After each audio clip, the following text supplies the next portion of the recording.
With 40 years of heritage to build upon, the Honda Civic is one of the family hatchback segment's most well-established models, and it's always been a more interesting choice for buyers in the C sector.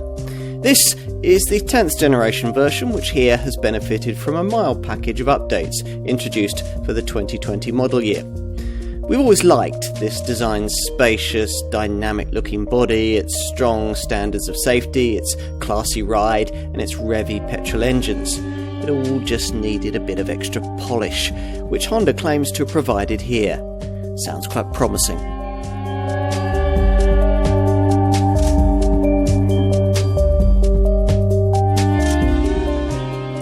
Cars like the Honda Civic were always closest to the heart of company founder Soichiro Honda. Back in the 60s, when the best the motor industry could offer a small family was something like a lumbering Morris Oxford, it was he who pioneered the idea of a compact, fuel and space-efficient family car with a high-tech, air-cooled flat-4 1300cc engine. It was thinking that led to the launch of the original Civic back in 1972, a model series that over the next 40 years would go on to sell over 20 million cars around the world, over 650,000 of them in the UK. Throughout those decades, there have been so many reasons why people like us have wanted to like this car. Its unique styling, its wonderfully slick gearbox, its sporty engines, its clever magic seating practicality, and its unique driver-centric dash. But then came the if-onlys. If only the ride, refinement, cabin quality and running costs had been better. If only the lifeless power steering hadn't disguised the responsive handling. If only the pricing had been a bit more competitive.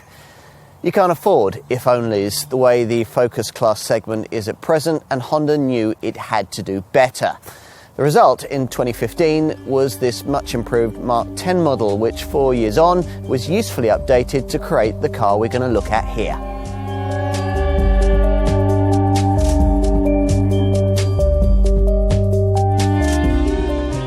Okay, if you're not already familiar with this 10th generation Honda Civic, there are three things that you need to know about it when it comes to the on-the-road experience. First, the mainstream petrol engines are these days very bang up to date, at last with this model line. Second, the suspension's much more sophisticated than that of the old pre-2015 series model. And third, the body it's bolted to is impressively stiff and rigid, as the brand has sought to create the kind of refinement and drive dynamics you'd expect in a much larger car. A promising set of headlines then. Let's scratch a little beneath the surface. Now, we have to start with the engines, because if your experience of this model line relates to older Civic designs, you'll find these current power plants so different to what went before. Most buyers will be choosing between a couple of VTEC turbo units, a 3-cylinder 1-litre engine developing 129 PS, which is what we're trying here, and the alternative 4-cylinder 1.5-litre 182 PS variant. Now, both are a big improvement on the normally aspirated engines they replaced. You'll also be offered a CVT Auto gearbox as an option, but we'd want to stay with the lovely snickety precision of the standard 6-speed stick shift.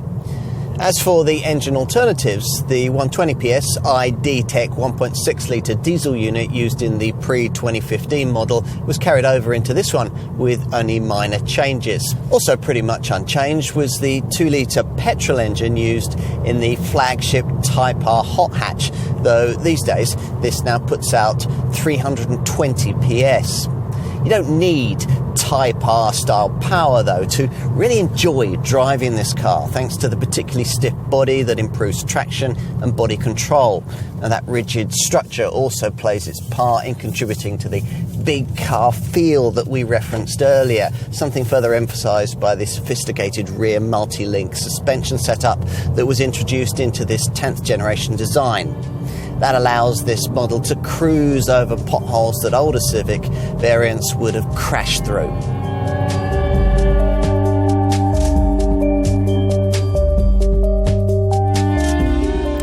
Most of the changes to this updated version of the 10th generation model feature here at the front. There's now a more elegant, symmetrical lower front grille around the fog lights, with smoother surfaces and sleeker styling blades. A simpler grille beam configuration and fresh air intake design aim to give the front profile a cleaner, more aerodynamic design. Plus, buyers now get full LED headlight clusters and redesigned LED daytime running lights that follow the dynamic lines of the styling blades. And in profile, well, there aren't too many changes to the sleek and swept-back shape, just some revised 16 and 17-inch alloy wheel designs. As before, buyers get a choice of either the usual 5-door hatch or a 4-door saloon. Either way, the sharp lines are complemented by the most comprehensive aerodynamic styling in the segment, including complete underbody panelling. And at the rear, well, the uninformed might even think this to be the Type R hot hatch version. You've got this accentuated lower diffuser and corner cutout arrangement here. Honda has persisted with its unusual split-level tailgate glass. When it first arrived in 2015, this Mark X model Civic was significantly bigger than any other design in this long model line. In hatchback form, 30mm wider and 130mm longer than its earlier predecessor. And this expanded design was based around a lighter, stiffer, more advanced unibody platform.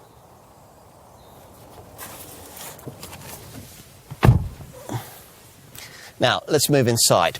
Honda's realised that a step up in quality was needed here if this Civic was to rival the cabin ambience of more recently launched segment competitors. So, smarter textured interior panels have been added to this revised model, plus the brand has enhanced usability by adding physical buttons and dials for the infotainment and climate controls in response to customer demand.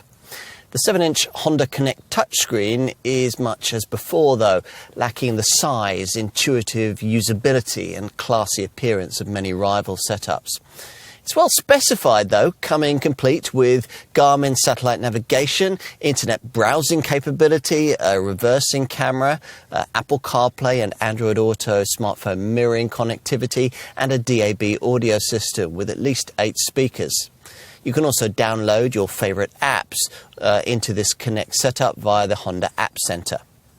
There's certainly far more conformity to class convention in this cabin than there is with the outside aesthetics, though not to the point where you'd feel that you were sitting in anything other than a Honda. Now, in some ways, that's a good thing. The placement of wheel, pedals and gear stick is something that quite a few manufacturers could learn from. And in some ways it isn't. The quality of fit and finish, though much improved, still isn't in the Golf category, and even some lesser brands competing in this class manage to shade this Civic when it comes to the creation of a plush, slush-moulded, upmarket ambience. Fake plastic stitching is never a good look. Still, the changes that have been made amount to a significant step forward over what was offered before. And if you like your driving, you'll appreciate the low seat, which does wonders in furthering the sporty feel promised by the swept-back styling. Over the shoulder vision, though, is slightly compromised by the split-level tailgate glass. Through the grippy 3-spoke wheel, you view a relatively conventionally styled instrument binnacle. Well, conventionally styled for a Honda anyway, though closer inspection reveals that the middle dial is actually a TFT LCD screen, flanked by stylised digital temperature and fuel gauges. That central display replicates an analog rev counter, incorporates a digital speedo readout, and can also build in selectable infotainment features, navigation instructions, audio settings, and trip computer info, for example. Just click these steering wheel buttons to access what you want.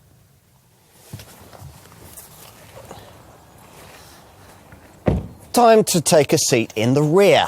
This Mark X Civic model's relatively lower roof height. It sits 20mm lower than the pre-2015 version, and coupe-style rear C-pillar don't prove to be as much of an impediment as we thought might be the case. Taller folk might feel the effect of that lowish roofline. Once inside, though, those over 6 foot will find their heads brushing against the ceiling. In every other regard, though, aided by the 30mm wheelbase increase enabled by the adoption of the unibody platform we mentioned earlier, things are fine in here. In fact, there's probably more room in the back than in any other Focus segment contender, bar Škoda's Octavia. Unfortunately, that sloping roofline and the way the rear side windows pinch in diminishes the feeling of space you would otherwise get. This prominent centre transmission tunnel doesn't help either, which is a pity because if it was lower you might be able to get 3 adults across the back here with some basic degree of comfort. A fold-down centre armrest with twin cup holders is provided, but the pair of centre rear vents you get in some rivals are absent.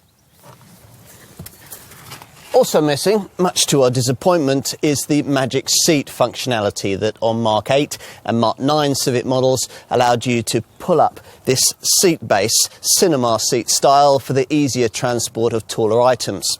The adoption of multi-link rear suspension and the associated resituation of the fuel tank from its previous position beneath the front seats to a place beneath these rear ones spelt the end of the magic seat layout.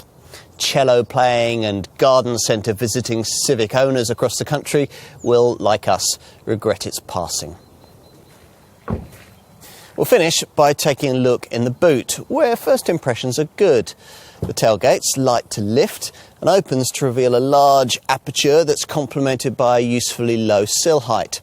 The sloping rear glazing slightly reduces loading height in this 10th generation model. It's 770mm, but despite that, total load capacity measures in at an impressive 478 litre total in most models. That again leaves this Honda second only to Škoda's Octavia in this segment. This is just as well, given that the brand has no plans to reintroduce the previous Tourer estate body style. Here's a neat touch, the clever side-retracting parcel shelf, the cassette for which can be positioned on either side of the cargo area. It works in concert with a fabric panel that clips in on the inside of the rear hatch and means you don't have to have the usual moulded shelf that you'd need to take out every time it's necessary to carry a really bulky load. If you need more space, this concertina-ring boot floor folds back to reveal a usefully large lower compartment, though room for this is only possible because Honda, like many of its segment rivals, declines to supply this car as standard with any sort of space-saver spare wheel. If you need ultimate carriage capacity, pushing forward the 60/40 split-folding rear seats reveals a flat cargo area with up to 1,267 litres of total capacity.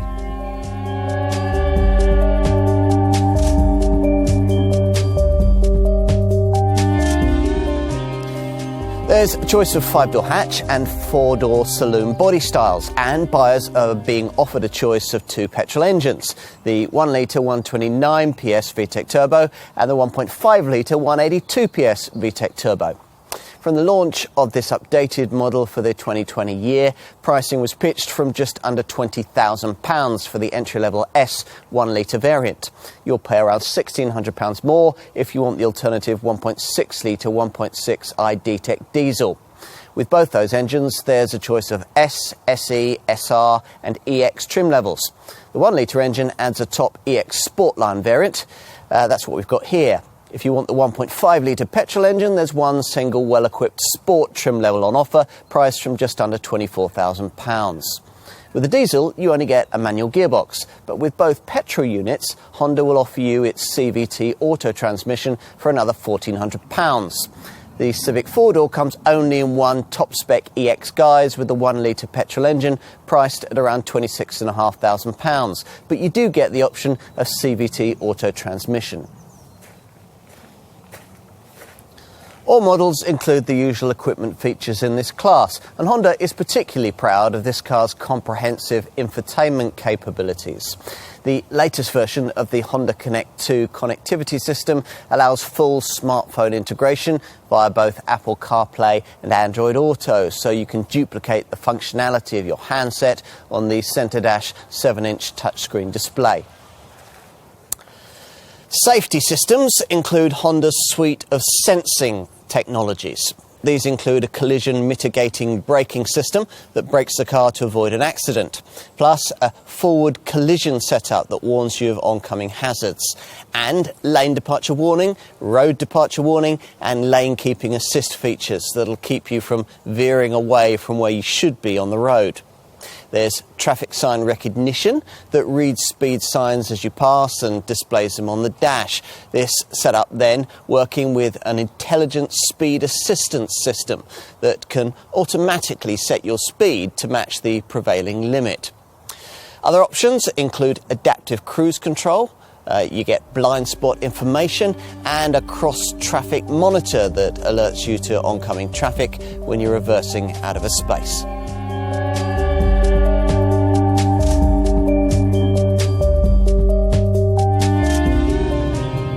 These days, Honda is able to offer Civic buyers two class-competitive petrol engines when it comes to running costs. The brand claims that this Mark X model's freshly developed 1 litre and 1.5 litre VTEC turbo units can match the best of the competition when it comes to fuel and CO2 returns. The 1 litre unit manages up to 49.6 miles to the gallon on the WLTP combined cycle and up to 110 grams per kilometre of NEDC rated CO2. For the 1.5 VTEC, it's up to 46.3 miles to the gallon and up to 128 grams per kilometre. And the revised 1.6i DTEC diesel unit continues to offer a competitive package in this regard too, with a WLTP combined cycle economy showing of 62.8 miles to the gallon and NEDC CO2 returns of 90 grams per kilometre. Onto the warranty, a 3-year, 90,000 mile deal, which is a bit better than most rivals who tend to offer guarantees limited to 60,000 miles. There's also a fixed price, comprehensive aftercare package called 5, which includes 5 years servicing, 5 years warranty, and 5 years of roadside assist. Residual values of the old 9th generation Civic held up pretty well, so there's no reason to think that those of this improved variant will be much different.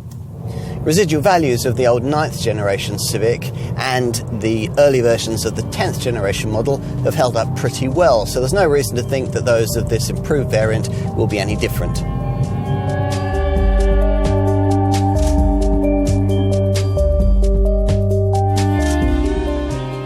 Kaizen, the Japanese approach to continuous improvement, characterises every aspect of this revised 10th generation Civic. The styling won't be to everyone's taste, but it's certainly distinctive and has been nicely smartened up in this revised form.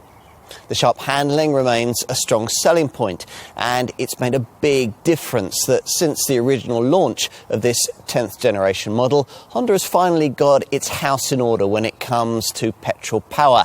The 1 litre and 1.5 litre VTEC turbo units good enough to go up against the class best. We miss the seat folding flexibility of previous generation models, but that's been deleted to make way for a more sophisticated suspension setup, which delivers an excellent big car standard of ride. There's plenty else we've been impressed with too. The huge boot, a brilliantly slick manual gearbox, and the sheer uncompromising purpose of the top Type R hot hatch variant. True, despite this facelift model's updates, interior quality still isn't quite a match for best-in-class rivals, but the cabin's now a lot easier to like, and it's certainly very spacious, especially in the rear and in the boot. Plus, of course, this car's built in Britain, for what that's worth. In short, this model, at long last, has come of age. Finally, a car with sense on its side, yet one that retains at least a little of the kind of Honda charisma that every Civic ought to have. It makes its segment a more interesting place.